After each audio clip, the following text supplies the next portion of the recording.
It's September 27th. You know what that means. It's Crossbell Day. Time to spread even more disease. You're half right.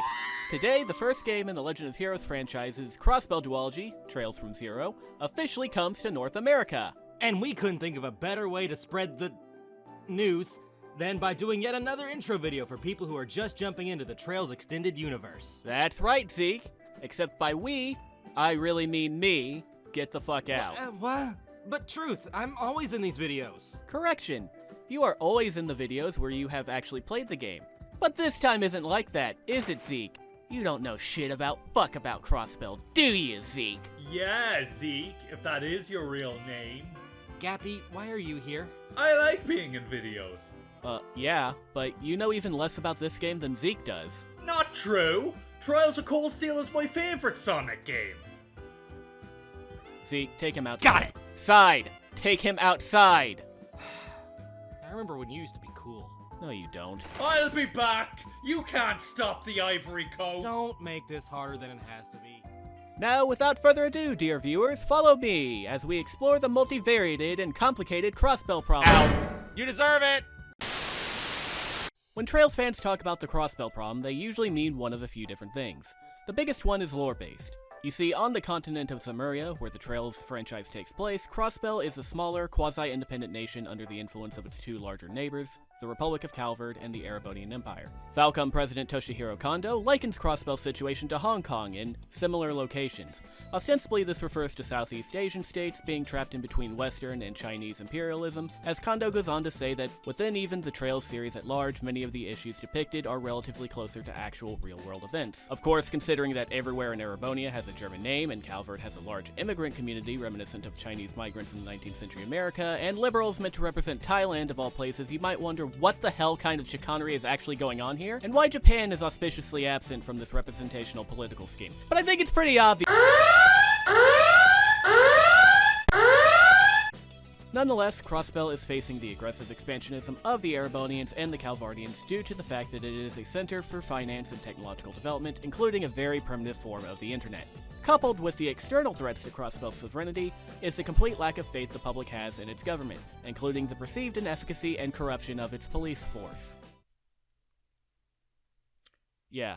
Anyway, to turn the tide of public opinion and international standing, the few good cops in Crossbell basically got together and decided to make a special support section of the police force. This part of the police force would prioritize citizen requests over outright criminal behavior. And it's a smashing success. Everyone grows to love the special support section and views them as the heroes of Crossbell. Even me, because every time I say kill all cops, I secretly whisper except one. And Lloyd Bannings, the main character, is that one. Aren't there 4 of them? No. Only Lloyd is actually a cop. Everyone else is a civilian. You would know this, Zeke, if you weren't stupid. You know what? That's it. This time I'm breaking your switch. What do you mean this time? Zeke, what did you do last time?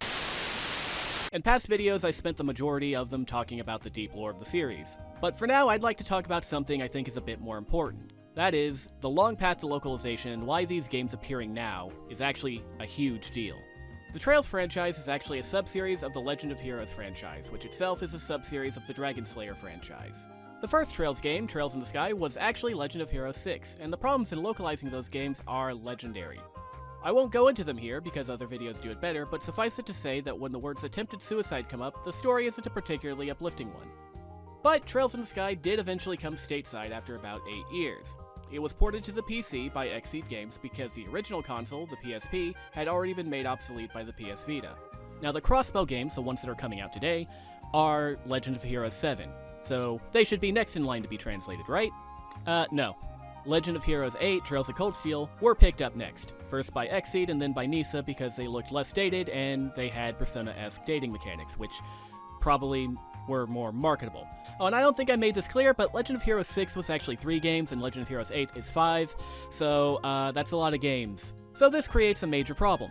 On the one hand, English-speaking fans really wanted to see the end of the Trails of Cold Steel franchise. On the other hand, the latter half of Cold Steel expects that the player will have some familiarity with the Crossbell games. Do you stop in the middle of one story to translate an earlier portion, or do you go on full steam and ignore this kind of annoying stitch in your side that was made on an outdated console? Nisa decided on the latter. Thus, for long and medium-term fans of the Trails sub-series, the idea of the Crossbell games ever getting an English release was pretty much abandoned. So, if the official licensors weren't going to do it, then the fans would have to. And Falcom, despite their haggard history with Western releases, actually has a very dedicated Western fan base. So in December 2016, the Geofront, a long-standing group of fan translators associated with Falcom fansite Exterior.net, adopted an earlier translation of the Crossbell games and decided to make them as polished and commensurable with the official releases as they possibly could be. And I think it's worth explaining what exactly they did for these games in order to give them full credit. Their patches to the Crossbell games were not just translations. The Geofront team added several quality-of-life features such as upgraded graphics and redesigned menus, a chat log, and the requisite JRPG standard of today, turbo buttons! All of this is leading to June 25th, 2021. Nisa announced during Falcom's 30th anniversary livestream that the Crossbell games would be coming to the United States alongside the most recent installment in the Trail series. Not only would they be officially ported over, but Nisa would be using Geofront's translation as a base. So what began as a fan project based off of an earlier fan project eventually became a fully licensed and sanctioned translation. That type of collaboration and willingness to accept fan input is something that should always be applauded. Now, it's been a while since I made a joke. Tom, would you like to say something funny for the video? No, I'm good. Great! Let's move on to Crossbell's biggest problem. So with all of the names of games that I just mentioned and listed and put into like this big historical timeline, you may be wondering, are these good games to jump into the franchise with? My honest opinion is that compared to other arc beginnings like Trails in the Sky First Chapter or Trails of Cold Steel 1, they absolutely are not. The Crossbell duology is written like a direct sequel to Trails in the Sky, and as a result, it expects a lot more knowledge from the player about what happened in those games. Despite being a later entry, Trails of Cold Steel begins separately from the Liberal and Crossbell games and requires less familiarity with the setting and prior characters. If you start with Trails from Zero, you will play an extremely good RPG, with solid storytelling, that will probably frustrate you with references to things you don't know, and obviously you're not going to get 100% of the experience that I had, having previously played the Sky Trilogy. There is a lot of advice out there about the proper play order for the series, and I'm not going to get into that argument because I don't really care. But publishers and influencers have marketed these games in the past by stating that any game is a good starting point, and they are fucking wrong. As a fan of the franchise, I don't want new players coming into it to be disappointed by dropping into a game that may hit them over the head with shit that they don't know. And as excited as I am for these games finally getting a Western release, there are better starting points. And if you're brand new, you should start with those. And if that comes across as exclusionary or gatekeepy, then so be it.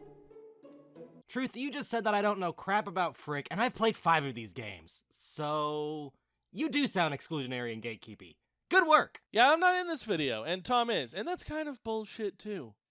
Zerker from Geofront agrees with me. Well, I wasn't paying attention, and I don't know who that is. Now stop gatekeeping us. Let me in! Let me in! Aren't you two supposed to be playing Danganronpa right now? Hey! Shut the fuck up! You shut the fuck up and mind your own goddamn business. So, that should give you everything I want you to know about the Crossbell games before you decide to buy and or play them. I hope to hear from many of you in the comments, or any of our other ways of getting in touch about your experiences playing the games, either in the past or with this new release. Do give the Trails franchise a try, as it is my favorite ongoing series out there. Fuck Xenoblade! I'm just kidding, Xenoblade's fine.